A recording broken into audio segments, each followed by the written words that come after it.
All right. And Jonathan, I had one question for you. Sure. Um, the medical society just came out and said that obesity has now been categorized as it qualifies or is included in the medical definition of illness Hmm.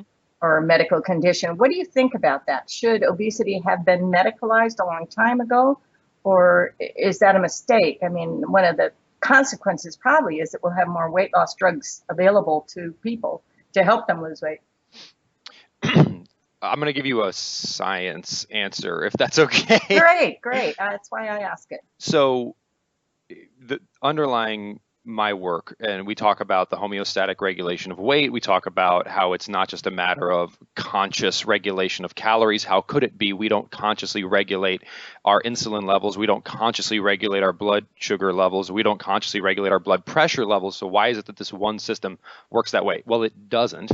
And certainly there's important lifestyle factors that can contribute to obesity. But there are also lifestyle factors that can contribute to diabetes. And in fact, those lifestyle factors are often very similar. The same types of foods that can cause the homeostatic system around blood sugar regulation and insulin production to break down, which we call the disease diabetes, aka the breakdown of the system's inability to maintain health automatically, we define as a disease, and we call that disease diabetes.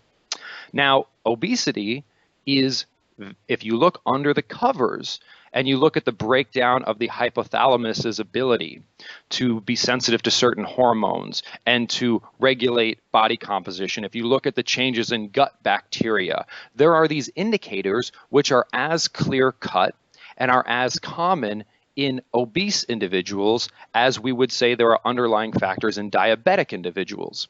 So when we look at how similar the underlying metabolic dysfunction is for, say, hypertension or for diabetes and for obesity, if we're going to define the first two as a disease, it would seem odd not to define the third as a disease. And again, this is not a moral argument. This is nothing. This is just saying if we look at the characteristics of a body that is diabetic, if we look at the characteristics of a body that has hypertension, and then we look at the characteristics of a body that is overweight, the same reasons we call hypertension and diabetes diseases seem to apply to obesity as well.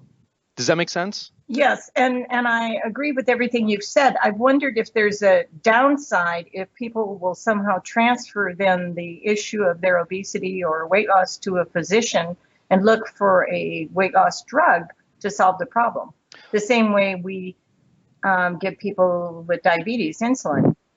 And I think that is a more global problem. Like I don't think the correct approach to overcoming the diabetes epidemic is not to prescribe more insulin, right? Like that's like putting, as Dr. Peter Attia said in his recent TED talk, that's like putting cover up on top of bruises. Like what we need to do is stop slamming our shins against coffee tables. That's the solution. And whether or not we call bruising a disease or not, I think we all know that taking pills, or at least we should know, or people like you and I should make it our mission, that taking pills is most often not the right approach, because a shortage of pills was not the cause of your problem. Like we have to identify the cause of the problem. The cause of all of these lifestyle problems are lifestyle decisions, eating improper foods, not moving enough. So whether or not we call it a disease or not, I think it's on our shoulders as influencers to say, call it a disease, don't call it a disease. To the extent that we don't eat healthy food, and we're understanding more and more and more what healthy food is, that to the extent that we don't eat so much healthy food that we're too full for unhealthy food, and to the extent that we don't move, we're going to have a bunch of conditions. And if you want to call some of them diseases and not others, or all of them diseases, they all are terrible and they all make you suffer. So to me, I think people like to get amped up about certain things. To me, I don't get as amped up about this one because from a scientific perspective, I do think it's fair to call it a disease. If people want to use that as a way to say, well, clearly the solution is taking pills. Well, that's just indicative of a deeper problem where the solution to diabetes is not to inject yourself with insulin. The solution to diabetes is to live a lifestyle that does not cause the underlying system to break down.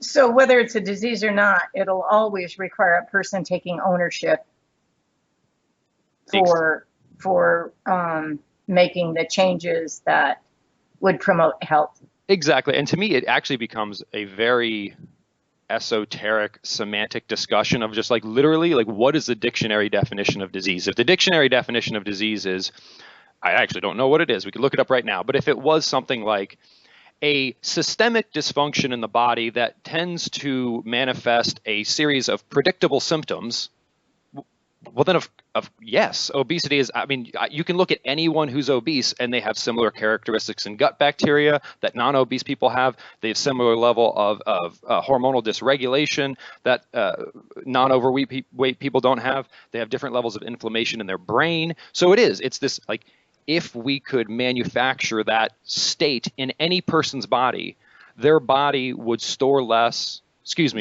more and burn less. So you're good, Jonathan. I thought you were actually reading from the dictionary. Oh, no.